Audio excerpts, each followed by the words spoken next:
Now we're all set. Can you hear us? Having seen you, I think we'll have your camera off. He's a very cheeky chap, this, you know. Well, how are you doing? I'm very good. All the better for seeing you. Thank you. Well, And also, I got to tell you, all the better for listening to this gorgeous album. Oh, have you heard the album? Yes, I got a sneak preview because I know people in low places. Oh, fantastic. Well, you know, it was a thing that the record company wanted me to do, all classical old stuff. And I said, if I can find a couple of new things, is that okay? They said, well, send them to us. So I found 3 new songs. And of course, one of them is turning out to be the first release from the album, Heart of Christmas. But it was terrific to record because I wanted to have some dynamics on it. So I used 2 producers. One is a rock and roll guy, and one is a sort of more poppy. He does wonderful string arrangements. So there's a different, every track is slightly different tempos, different keys. Yeah. So I got what I wanted, which was nice. Good for you. But you recorded it. You didn't, I was reading, you didn't go to Abbey Road. You didn't do it in London. You did it from Miami.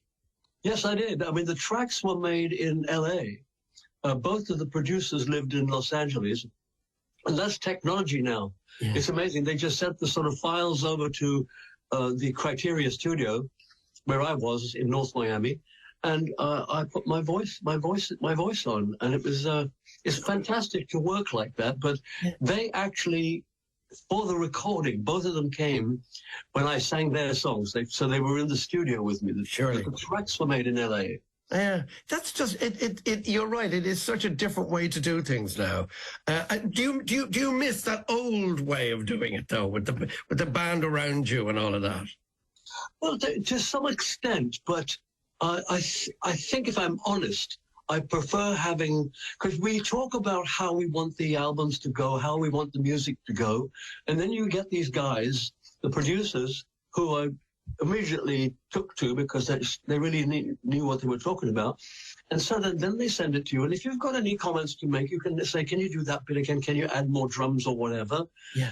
And then I get a chance to just quietly sing with the full band. Quite often, you don't often work with the full orchestra. Only I sang once live with a full orchestra in Studio 2 Abbey Road, and that was for a song called Miss You Nights. Yes. Usually, for instance, if you're working with Bruce Welch or Alan Tarney or Terry Britton, they'll make you a rhythm section of drums, bass, guitar, and then you sing to that, but you don't know what's coming on. Yes. This time, I heard everything, choruses singing, strings coming in. It was fantastic. Oh, no. Well, it is an absolute joy. I mean, people would say, well, Cliff can't make another Christmas album, can he? Because he is Christmas.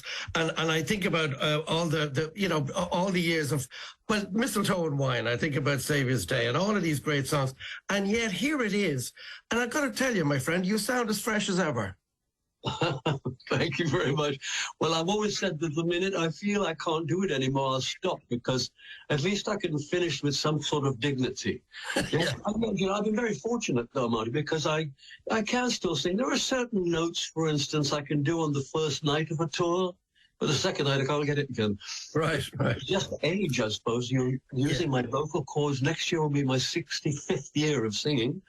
And I've been lucky that I've still got a voice that I can use to sing nice songs. So I'm very happy with But you see, the longevity is phenomenal.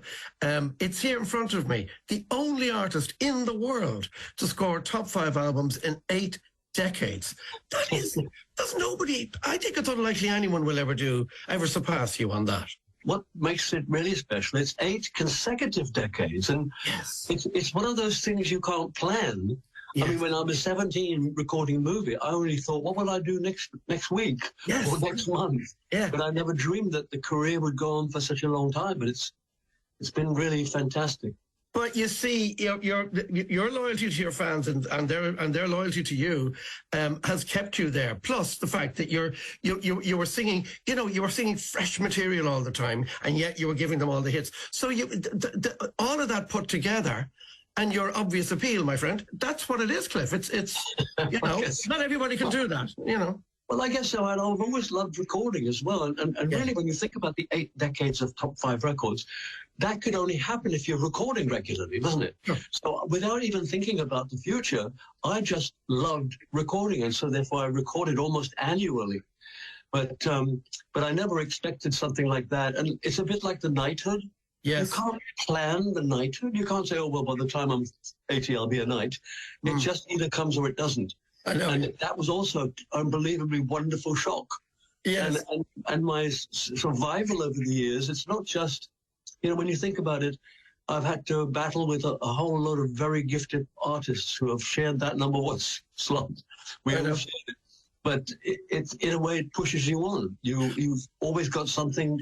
I've got to get this one hit because I know so-and-so's getting one out and I want to be there first. Exactly. I remember. Yeah, well, I remember you were talking in your book, The Dreamer, where you talked with Paul McCartney. There's a lovely picture of you with Paul McCartney, and the fact that there was this alleged rivalry between the two of you over the years. Yes, we didn't realize that. We thought that they had become the favorites of the EMI because whenever Bruce Welch of the Shadows, he always used to book the studio for us. He'd come back and say, look, I've called them, but I'm afraid we can't get studio to you because the Beatles are in there. Yeah. And we thought, oh, my God. And then when I met Paul, he said to me, every time we rang, they said you were in there. So we didn't know that we were both having the same problem. But we're good mates now. We're friends now. Oh, that's good. That's good. Well, again, two stalwarts of the industry, and that's very impressive to see. By the way, I have to ask you, as a fan, the last time we met, you still had the vineyard. Is the vineyard still there, or have you got rid of it? No, but my house has been up for sale for a while, and at the moment there's a possibility that it will be sold very soon. Right. I've said the winery, which my partner in the winery he had a lot of health problems and he wanted to retire. He and his wife wanted to retire. Oh, I see. And I said, well, if you're retiring, I don't live there, so I can't really run it. So we sold the winery, and then I put my house up for sale. Right. I've been going to Portugal since 1961, so I feel I've done Portugal. Sure. And there's some people are interested in it, and if I can sell it, it'll be great. If not, I'll just go spend more time. We could do a deal if you're stuck. We could help you out if you could do a good price for me. Maybe we could, because you're down in Corviero, which is a beautiful part of the world. Oh yeah. Corviero is not far away from me. Yeah, it's only about a 20-minute drive. Yes. Wine on tap. I don't know how you could possibly leave that behind you. I know, but sometimes you just have to move on. I kept thinking since 1961 I've been going there. Oh, fantastic! And it's a long time going to the same place, but it was like a haven for me there. I used to go there to learn the new songs of the new tour, for instance. Lie there sunbathing with the headphones on and running through songs and things. And so it was like a haven for me there. Yes, of course it was. Listen, I must ask you, there's another track on it that I'm very taken with. First Christmas. This track on the album, the current album, the Christmas album. It's a beautiful piece of work. Yeah. As I say, said to the record company that I'd like to try and get some new songs, and they said okay. And I found that one was written by Simon Goodall, is the guy that I think he started off doing my material, and he did sound like me sometimes. And really? my fans grew to like him very much. Right. And then I discovered that he was going around and helping them with charity work and stuff like that, going and singing my stuff and singing his stuff. But he's a good writer. Right. And First Christmas was written by Simon and his wife.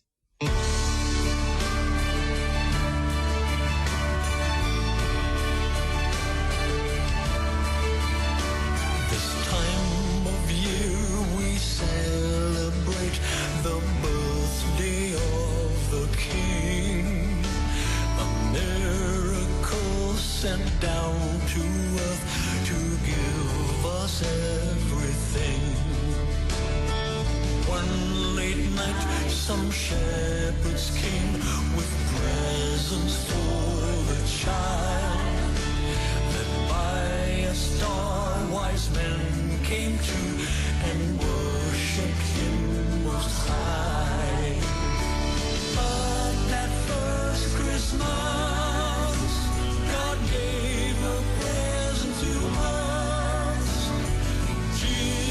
Christ, his only Son, who brings us peace.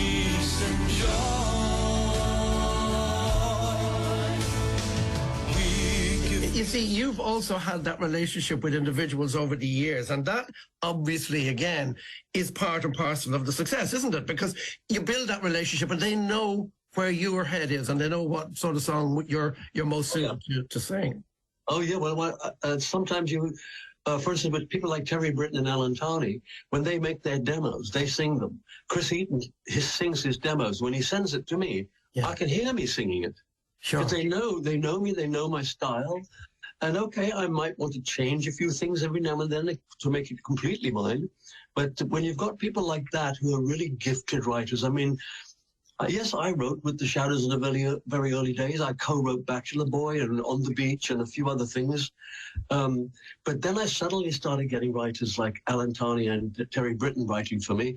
And how can you turn down We Don't Talk Anymore? Yes, absolutely.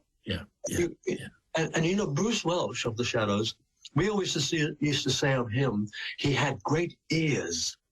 He could come and say, look, I've got these songs. What do you think? And guaranteed you like them all. Yes, yeah. And he had an ear for pop music. I mean, none of us can actually say, oh, yeah, I know which one's going to be number one. What we used to think was, this sounds like a hit.